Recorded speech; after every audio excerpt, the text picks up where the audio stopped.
Welcome back to KBC Prime. Now, that row over which party or coalition in the National Assembly being identified as the majority, we will be revisiting that story shortly after we move into the corridors of justice, where former National Olympics Committee of Kenya official Stephen Soi will on the 24th of November know the fate of his appeal against conviction for misappropriation of funds in the Rio Olympics. Soi had appealed against the 15-year jail term or a 150 million shilling fine slapped on him, citing lack of proof on all counts for which he was convicted.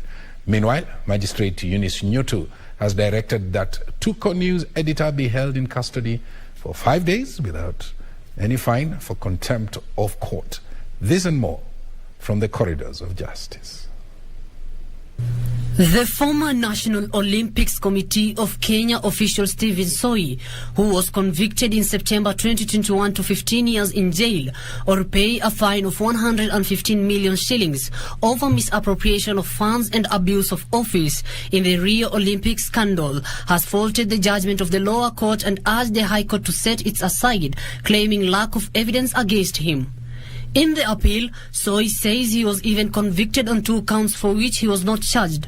He further said he was not to blame for the cancellation of tickets as his name was not in the contract on procurement of tickets.